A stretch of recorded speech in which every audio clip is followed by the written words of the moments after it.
Hello everyone. இன்றைக்கு நாங்கள் நிறைய ரிப்பீட்டர்ஸ் என்கிட்ட தனிப்பட்ட ரீதியில் கோல் மூலமாக அல்லது நேரடியாக சந்தித்து ஒரு வினா ஒன்றை பற்றி தான் நாங்கள் இன்றைக்கி பார்க்க போகிறோம். 24 A level எக்ஸாம் வந்துட்டு ஃபர்ஸ்ட் அட்டெம்ப்ட் மாணவர்களும் செகண்ட் தேர்ட் அட்டெம்ப்ட்ஸ் மாணவர்களும் எழுத போகிறாங்க. இதில் செகண்ட் தேர்ட் அட்டெம்ப்ட்ஸ் மாணவர்களுக்கு அண்மை காலத்தில் தான் அவங்களோட ரிசல்ட்ஸ் வெளியானுச்சு. அவங்க ரிசல்ட்ஸ் வெளியானதுலேருந்து 4 அல்லது 5 மாதங்கள் தான் அவங்களுக்கு அடுத்த எக்ஸாம் ஃபேஸ் பண்ணுறதுக்கான டைம் பீரியட் காணப்பட்டுச்சு. ஆனால் இது 24 ப்ராப்பர் பெட்ச் அவங்க படிச்சுட்டு வந்த காலத்திலிருந்தே அவங்க டச்சில் இருந்து கொண்டிருக்காங்க. அவங்க எந்தவித தியரிஸும் வந்துட்டு இடைப்பட்ட காலங்களில் தொடர்பு இல்லாமல் இல்லை. ஆனால் 24 எக்ஸாம் எழுதக்கூடிய செகண்ட் தேர்ட் அட்டெம்ப்ட்ஸ் எழுதக்கூடிய மாணவர்கள் கொஞ்சம் சப்ஜெக்ட்ஸில் டச்சில் இல்லாமல், தியரி பார்ட்ஸில் டச்சில் இல்லாமல் இப்போ குறைஞ்ச காலத்தில் அவங்க படிக்க வேண்டிய ஒரு கட்டாய தேவைப்பாட்டில் தள்ளப்பட்டிருக்கிறாங்க. இதை பற்றி நிறைய மாணவர்கள் என்னிடம் வினவினாங்க. இதை பற்றி நாங்கள் இந்த வீடியோவில் நான் பேச போகிறேன். ஏலெவலை பொறுத்த வரைக்கும் ஒரு பாடத்தை படிக்கிற டைமில் ப்ராக்டிஸ் வந்துட்டு ஆக முக்கியமான ஒரு பகுதி.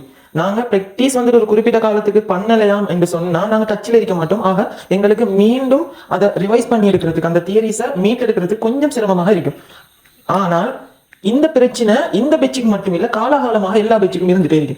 ஏன் காலகாலமாக எல்லா பெச்சும் வந்துட்டு ரிப்பீட்டர்ஸ் இப்போ எக்ஸாம் எழுந்தவங்க ரிசல்ட்ஸ் வந்ததுக்கு பின்னால தான் படிக்க ஆரம்பிப்பாங்க. ஆனால் இந்த பெச்சுக்கு இருக்கக்கூடிய முக்கியமான பிரச்சனை என்னன்னா, இந்த வருஷம் அவங்களுக்கு அப்படி படிக்கிறதுக்கு கொஞ்சம் பீரியட் தான் காணப்படுது. இருந்தாலும் நான் உங்களுக்கு உங்கள் உள ரீதியான ஒரு ஆறுதலுக்காக சில விஷயங்களை சொல்றேன்.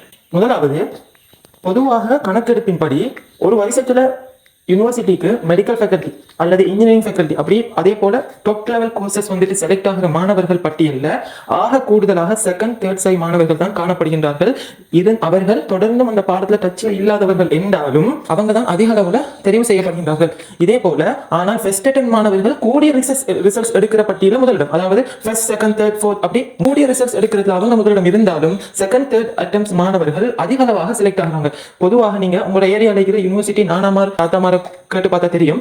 அவங்கள்ட்ட கேளுங்க, அவங்க பெட்ச்ல எத்தனை செகண்ட் சை தேர்ட் சை ஆக்கள், எத்தனை ஃபர்ஸ்ட் சை ஆக்கள் இருக்காங்கன்னு சொல்லி. அதுல மிகவும் கூடுதலாக செகண்ட் தேர்ட் சை ஆக்கள் விகிதம் காணப்படும். இது நான் அனலைஸ் பண்ணி சொன்னதில்லை. 2019 A level பெட்ச் என்ற அடிப்படையில் அந்த டைம்ல நியூ ஓல்ட் சிலபஸ் பிரச்சனை காரணமாக அதுக்கு கட் ஆஃப் கோட்டா வந்துட்டு டிஸ்ட்ரிக்ட் கோட்டா அதை டிவைட் பண்ணி கொடுக்குற எப்படி என்ற பிரச்சனை போன டைம்ல எப்படி டிபார்ட்மெண்டால பிரிச்சு கொடுப்பட்டுச்சுன்னு சொன்னா, மொத்தமாக 5 வருஷத்துக்கு மேல 2019க்கு முன்ன 5 வருஷத்தை செலக்ட் பண்ணி அந்த 5 வருஷத்துல மொத்தமாக செலக்ட் பண்ணப்பட்ட மாணவர்களோட விகிதங்களை எடுத்து அதன்படி first side second third side old syllabus new சிலபஸ்க்கு கோட்டா பெர்சன்டேஜ் அடிப்படையில் பிரிச்சு கொடுத்தாங்க. அதுல ஒரு சில மாவட்டங்களை தவிர எல்லா மாவட்டங்களிலும் டிஸ்ட்ரிக்ட் கோட்டாவானது ஓல்ட் சிலபஸ்க்கு கூட பர்சன்டேஜ் கொடுப்பட்டிருக்கு. டிஸ்ட்ரிக்ட் கோட்டா 40-60 என்று அமைஞ்சது. இப்படி 40-60 சம்டைம்ஸ் சில டிஸ்ட்ரிக்ட்ல 20-80% ஓல்ட் சிலபஸ், 20% நியூ சிலபஸ், இந்த அளவுக்கு டிஸ்ட்ரிக்ட் கோட்டா வந்துட்டு பிரிச்சு கொடுத்தாங்க. ஏன் காரணம் என்று சொன்னா, எல்லா டிஸ்ட்ரிக்ட்லயும் வந்துட்டு 5 வருஷத்துல அந்த அனலைசிஸ் எடுத்து பார்த்தா அதுல எவரேஜா செகண்ட் தேர்ட் சை பிள்ளைகள் வந்துட்டு அதிக அளவாக செலக்ட் பண்ணப்பட்டிருந்தாங்க.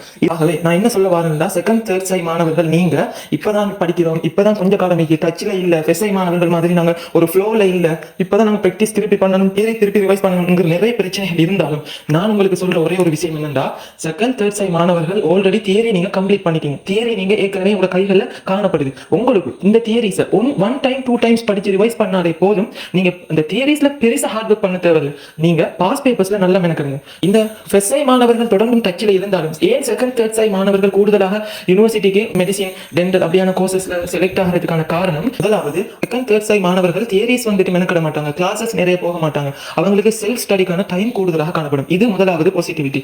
அதாவது ஃபெசை மாணவர்கள் கரண்டா படிச்சு கொண்டிருக்கிற மாணவர்களுக்கு சிலபஸ் முடிஞ்சிருக்காது, அதனால அவங்க தொடர்ந்து கிளாஸுக்கு போயிட்டு இருப்பாங்க. லாஸ்ட் 1 மந்த் அல்லது 1 வீக் சிலவங்களுக்கு ஃபுல் டைமாகவே நடந்து கொண்டிருக்கும். உங்களுக்கு வந்துட்டு செல்ஃப் ஸ்டடிக்கான டைம் கூட போகுது. நார்மலா பாத்தீங்கன்னா ஒரு 24 ஹவர்ஸ் எடுத்தீங்கன்னா அவங்க 8 ஹவர்ஸ் வந்துட்டு அவங்களோட ஸ்லீப், அவங்களோட ஏனைய மற்ற ஒர்க்ஸ் அன்றாட வேலைகளுக்கு பயன்படுத்தப்பட்டால் எஞ்சிய 16 மணித்தியாலத்துல அவங்க 8 hours classes, minimum 8 to 10 hours classes, school, tuitions அப்படின்னு செலவழிப்பாங்க. பேலன்ஸ் அடிக்கிறவங்களுக்கு 6 ஹவர்ஸ் தான் அவங்களுக்கு ஃப்ரீ கிடைக்கும். ரிப்பீட்டர்ஸ் ஆகிய உங்களுக்கு இது ஆகப்பெரிய ஒரு பாசிட்டிவிட்டி. அதாவது உங்களுக்கு அந்த 16 ஹவர்ஸ் கிடைக்க போகுது. ஆகவே நீங்க அந்த 16 ஹவர்ஸ் மேக்ஸிமம் எந்த அளவுக்கு யூஸ் பண்ணீங்களோ அந்த அளவுக்கு நீங்க அடைவேற்படுத்தலாம். அடுத்த 2வது விஷயம், செகண்ட் அட்டம் தேர்ட் அட்டம் மாணவர்கள் நீங்க உங்களுக்கு தியரிஸ் ஆல்ரெடி கைகளில் காணப்படுது. உங்களுக்கு ஒரே ஒரு வேலை மட்டும்தான், நீங்க full and full pass paper try பண்றது தான். ஏன் உங்களுக்கு நிறைய பாஸ் பேப்பர்ஸ் எக்ஸ்போஷர் கிடைக்க போகுது. நீங்க தியரிஸ் வந்துட்டு ஆல்ரெடி ஏதாவது சிறிய டவுட், சந்தேகங்கள் மறந்திருக்கும், அதுகளுக்காக மட்டும் பார்ப்பீங்க. அல்லது அல்லது நீங்க தியரிஸ் எடுத்து ரிவைஸ் பண்ணணும், ரிவைஸ் பண்ற டைம்ல ஆல்ரெடி தியரிஸை விளங்கி எடுத்து அதை ஞாபகம் வச்சிருந்து மறந்ததுதான். ஆகவே நீங்க ரிவைஸ் பண்றதுக்கான டைம் உங்களுக்கு குறையத்தான் இருக்க போகுது. ஆகவே இந்த காரணத்தினாலும் நீங்க குயிக்கா ரிவைஸ் பண்ணி அவங்கள விட நல்ல ஒரு நிலைமைக்கு மாறலாம். A level என்றாலே முக்கியம், நீங்க எந்த அளவுக்கு பாஸ் பேப்பர்ஸ்ல ட்ரை பண்றீங்கிறது தான். ஆகவே இந்த பாஸ் பேப்பர்ஸ்ல ட்ரை பண்றங்கிற விஷயத்துல நீங்க ஃபர்ஸ்ட் அட்டெம்ப்ட் மாணவர்களை விட நன்றாக பிராக்டிஸ் பண்ண போறீங்க. ஆகவே இது உங்களுக்கு ஆகப்பெரிய ஒரு பாசிட்டிவிட்டி. அடுத்த விஷயம் என்னன்னு சொன்னா, ப்ராப்பர் பேட்சை விட ரிப்பீட்டர்ஸ் வந்துட்டு அவங்க ஆல்ரெடி ஒரு மிஸ்டேக்கை விட்டவங்க.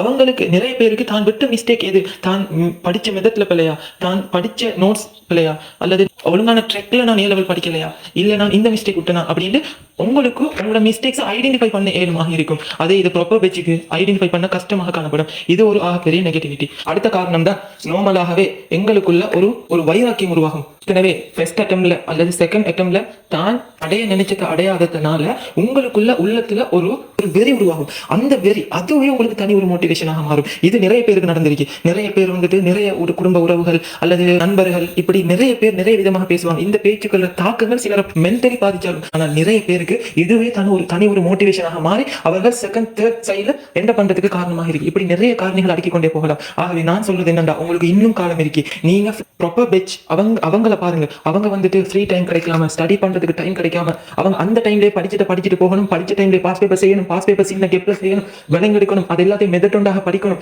இப்படி கடுமையாக கஷ்டப்பட்டு இருக்கிற டைம்ல நீங்க ஃப்ரீயா, உங்களுக்கு ஃப்ரீ நிறைய டைம் கிடைச்சி ஏற்கனவே தியரி கிளாஸ் அந்த கிளாஸ் இந்த கிளாஸ் நீங்க டைம் எல்லாம் வேஸ்ட் பண்ணாம நீங்க ப்ராப்பர் நீங்க வந்துட்டு செல்ஃப் ஸ்டடியை அதிகரிக்க அதுல கூடுதலாக பாஸ் பேப்பர்ஸ்ல ட்ரை பண்ணீங்கன்னா இன்ஷா அல்லாஹ் நீங்களும் மற்றவங்களை விட பெஸ்ட்டாக அச்சீவ் பண்ணலாம்.